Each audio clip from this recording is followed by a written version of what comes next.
Good evening, my brave hearts. Pull up a chair and pour yourself some sweet tea. This is Grandma Mary Elizabeth Walker from Revenge Twist, 69 years young, coming to you from my cozy porch swing in Santa Barbara, California. If this is your first time here, hit that subscribe button, drop a like, and tell me in the comments where you're watching from. I read every single one and it warms this old heart. Now, I've got a tale that's been locked away for years, one that started with a funeral and ended with a family learning the hard way that you don't bury the living. Picture this. It's 2025. My husband Harold's just been laid to rest, and I'm upstairs in black, still smelling those funeral roses. Downstairs, they're already carving up my life like it's Thanksgiving turkey. But honey, they had no idea who they were messing with. This is the true story of how a half-dead old lady who built soup turned out to be the architect of a $92 million empire, and how I made sure they never forgot it. Like, subscribe, and let's dive in.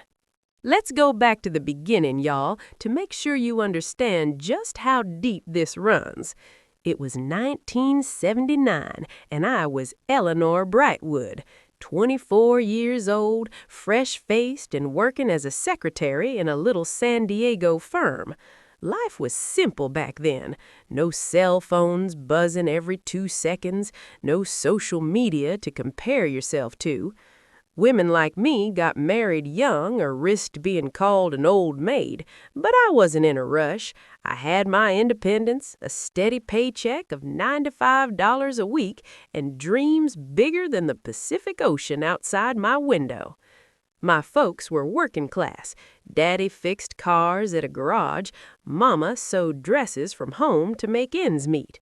We lived in a modest bungalow with hibiscus blooming out front and the smell of cinnamon rolls on Sundays. I helped with bills, went to church, and on weekends, my girlfriends and I would hit the drive-in for John Wayne movies or dance to Dolly Parton on the radio. That's when Harold Brightwood walked into my life. He was 26, tall, with that confident stride, working as a junior salesman for a startup tech company. We met at a church picnic, nothing fancy, just potato salad and lemonade. He spilled his drink on my sundress, apologized with that boyish grin, and by the end of the day, we were talking like old friends. Harold was ambitious, always sketching business ideas on napkins. "One day, Ellie," he'd say, "we're gonna build something big."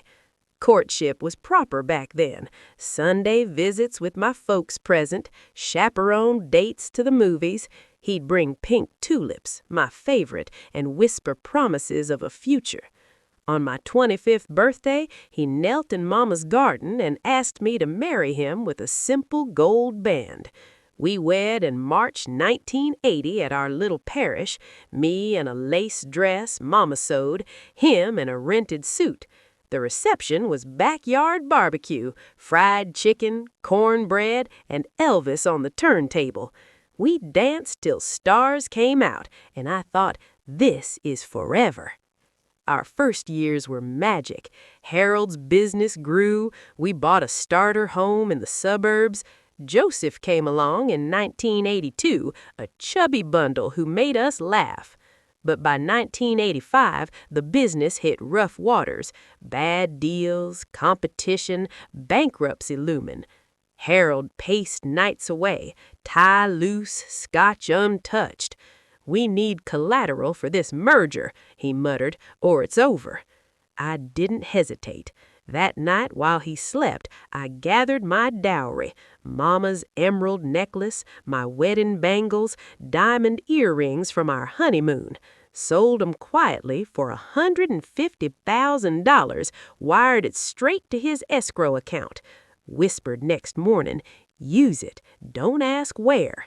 He didn't. The deal closed. His company exploded. $40 million in the first IPO wave. They called him a visionary.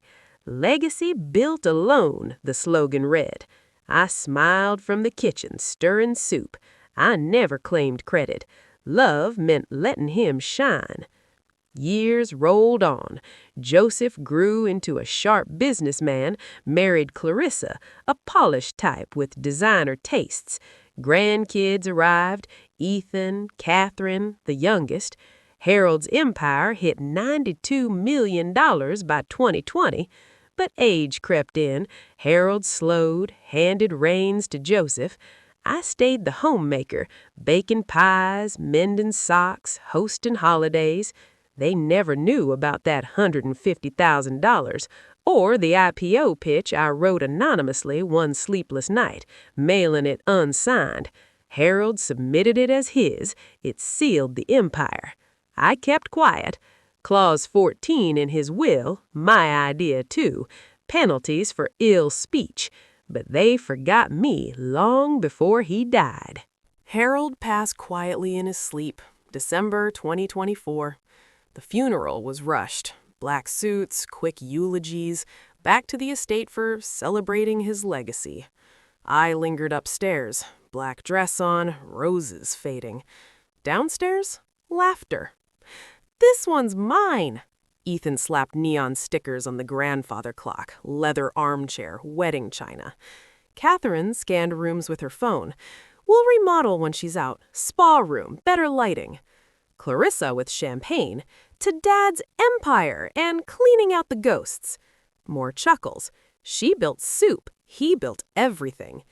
God, she's half dead already. Let her rot with the memories. Can we keep her pension checks if we forward her mail? Give her the garden shed. I stood at the stairs, invisible. They dragged in a folding chair for me, wobbly, no cushion. Then pointed to the mudroom.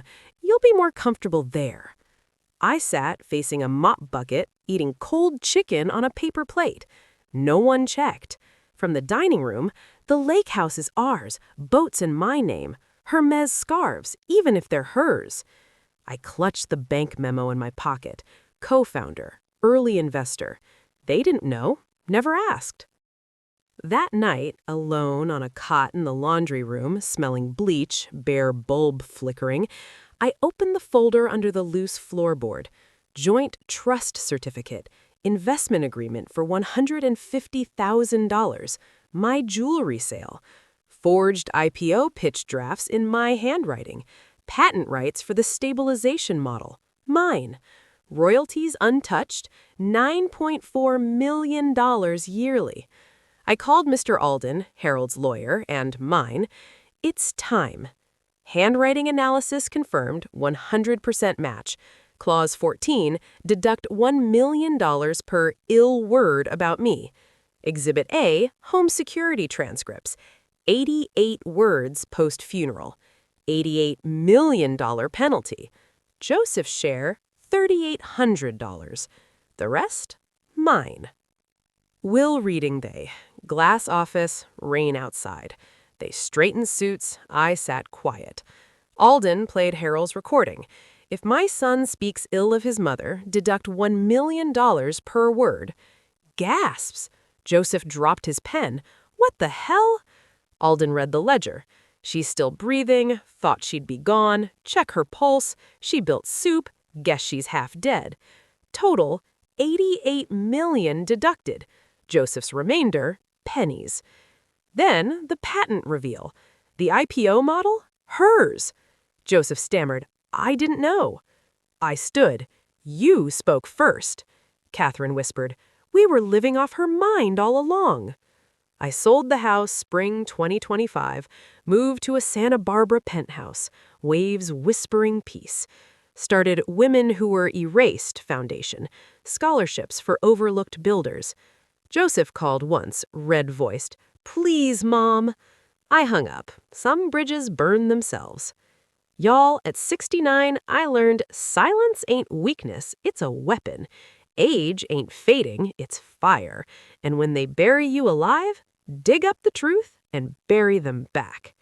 Ever been erased? Spill in the comments. I'm listening. If this fired you up, like, subscribe to Revenge Twist, share with a friend who needs her voice back. Where are y'all watching from? Sending California hugs.